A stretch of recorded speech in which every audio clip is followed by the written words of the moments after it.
Saudara dan saudariku yang terkasih, dimanapun Anda berada, pada kesempatan ini saya akan berbicara mengenai estetika abad 20. Perlu diketahui bahwa pada abad 20, dalam kaitannya dengan estetika, orang seperti Croce, Collingwood, Langer, Bell, dan Beardsley merupakan tokoh estetika abad 20 yang bagi saya sangat berpengaruh. Kenapa demikian? Karena mereka melahirkan teori-teori seni yang memainkan peranan penting dalam pertumbuhan dan perkembangan estetika. Croce berbicara mengenai teori intuisi dalam seni, sedangkan Collingwood berbicara mengenai teori ekspresi imajinatif. Kemudian Bell berbicara mengenai bentuk bermakna, dan tokoh selanjutnya Beardsley berbicara mengenai peran seni sebagai alat. Nah, selanjutnya supaya kita dapat memahami gambaran pemikiran estetika abad 20, saya akan menunjukkan secara lebih rinci seperti itu gagasan orang-orang yang berpengaruh pada pemikiran estetika abad 20, aliran utama filsafat seni abad 20. Pertama, Benedetto Croce. Nah, Croce ini hidup pada periode 1866 sampai 1952. Croce menguraikan 4 pengalaman dalam estetika. Pertama, pengalaman estetis. Pengalaman estetis ini pada hakikatnya non-konseptual atau ditandai, diwarnai, dicirikan oleh intuisi. Kedua, pengalaman intuisi yang terkait dengan curahan rasa dalam bentuk puisi. Ketiga, pengalaman yang ditemukan dalam sejarah. Keempat, pengalaman estetis tidak digolongkan ke dalam karya seni. Karena apa? Karena karya seni bukan sekadar hiburan, tetapi karya seni merupakan pendidikan intelektual tapi juga moral. Menurut Croce, terdapat sejumlah gagasan yang harus diperhatikan untuk memahami intuisi dan seni. Pertama, seni identik dengan pengetahuan intuitif. Kedua, tidak ada intuisi yang spesifik. Ketiga, tidak ada perbedaan intensitas antara intuisi dan seni. Keempat, adanya perbedaan yang bersifat ekstensif dan empiris dalam intuisi serta seni. Kelima, kejeniusan artistik. Keenam, isi dan bentuk dalam estetika. Ketujuh, kritik terhadap imitasi alam dan ilusi artistik. Kedelapan, seni merupakan perasaan dan penampakan estetis, bukan sesuatu yang teoritis. Kesembilan, kritik terhadap teori indera estetis. Kesepuluh, kesatuan dan ketakterbagian karya seni. Kesebelas, seni sebagai pembebas. Selanjutnya kita akan melihat secara lebih dekat gagasan dari Robin George Collingwood. Collingwood hidup pada periode 1889 sampai 1943. Collingwood menegaskan bahwa seni dan kriya pada dasarnya berbeda. Namun, dari zaman Plato sampai saat ini, teori teknik seni meyakini bahwa seni dan kriya sama. Oleh karena itu, Collingwood menolak kesamaan antara seni dan kriya. Menurut Collingwood, terdapat 4 konsep atau gagasan dalam kriya. Pertama, kriya merupakan bahan mentah yang diubah melalui keterampilan dan menjadi produk sebagaimana telah direncanakan. Kedua, benda dapat menjadi karya seni dan kriya. Ketiga, seniman harus mempunyai keterampilan tertentu untuk mengkomunikasikan karya seni. Keempat, penguasaan teknik tertentu tidak dengan sendirinya menjadikan seseorang seniman. Selanjutnya, Collingwood memaparkan 6 ciri kriya. Pertama, sarana dan tujuan pada dasarnya berbeda. Kedua, rencana dan pelaksanaan dibedakan. Ketiga, sarana dan tujuan saling terkait. Keempat, produk mentah dan produk akhir dibedakan. Kelima, materi dan bentuk dibedakan.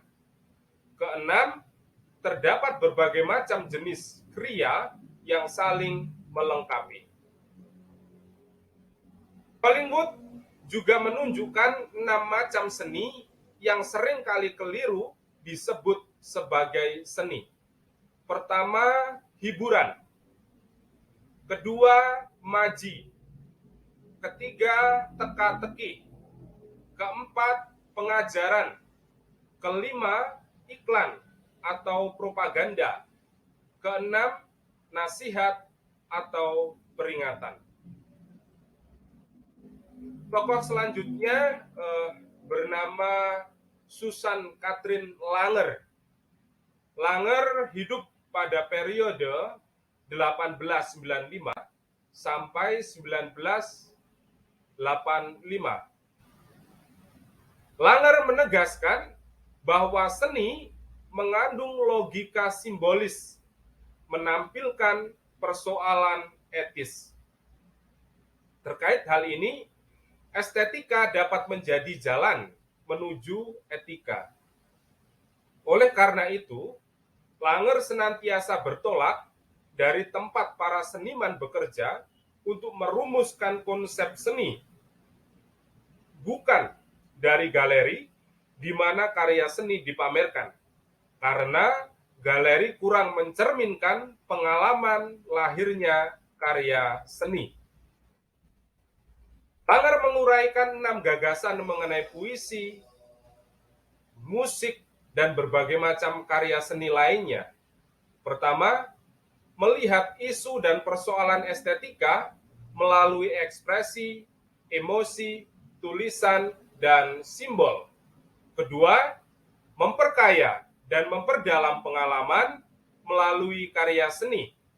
Ketiga, melihat 2 simbol yang berbeda dan tidak berkesinambungan dalam karya seni. Keempat, seni tari dan musik berasal dari pengetahuan atau kebenaran. Kelima, musik menunjang hidup dan perasaan manusia. Keenam, musik menyembuhkan perasaan. Dalam teori simbol dan estetika, Langer menunjukkan bahwa tanda digunakan untuk menyatakan peristiwa atau keadaan, sedangkan simbol dipahami sebagai wahana konsepsi manusia mengenai objek. perlu diketahui bahwa terdapat dua macam simbol. Pertama, simbol diskursif. Simbol diskursif ini rasional atau dapat dipahami. Lalu yang kedua, simbol representasional. Simbol representasional ini dapat dipahami secara spontan. Menurut Langer, seni tidak mengulangi atau meniru alam. Oleh karena itu, Langer menolak teori mimesis Plato, di mana seni dipahami sebagai tiruan. Tiruan dari tiruan, mimesis memeseos. Karena seni pada dasarnya merupakan penciptaan, menghasilkan sesuatu yang baru dan lain sama sekali dari realitas alamiah. Hal ini menunjukkan bahwa simbol dalam seni bersifat ekspresif dan tampak hidup. Ekspresi spontan perasaan yang bernilai edukatif. Nah, akhirnya ekspresi seni bukan sekadar ekspresi diri. Karena ekspresi seni menawarkan nilai keindahan dan memperhalus komunikasi. Selain itu, dapat menularkan pengalaman subjektif seniman kepada orang lain. Hal ini sekali lagi yang memungkinkan seni bernilai edukatif. Tokoh selanjutnya ada Cliff Bell. Bell hidup pada periode 1881 sampai 1964. Bell menegaskan bahwa bentuk bermakna merupakan kualitas seni visual.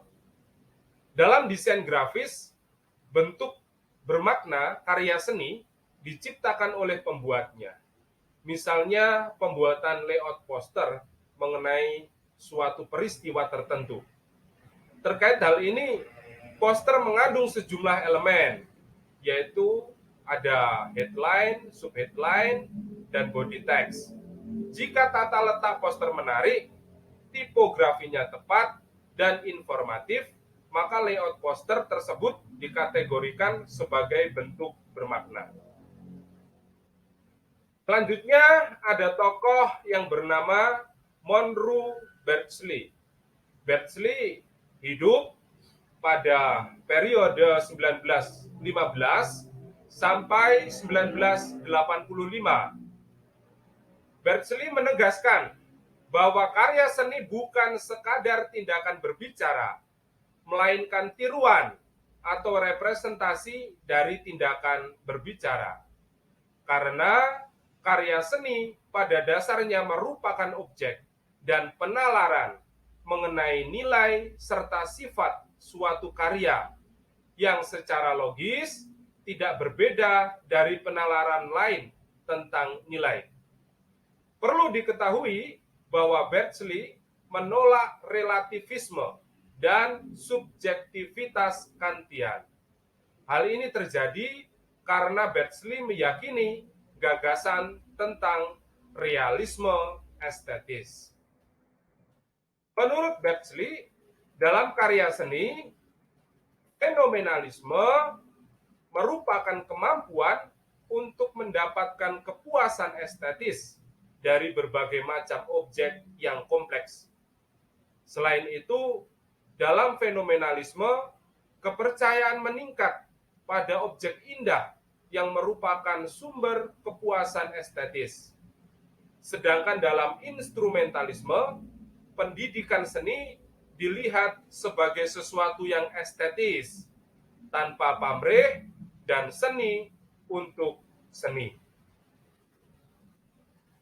Beardsley meyakini bahwa bentuk objek estetis merupakan jumlah dari seluruh jaringan yang meliputi setiap bagian dan properti regional.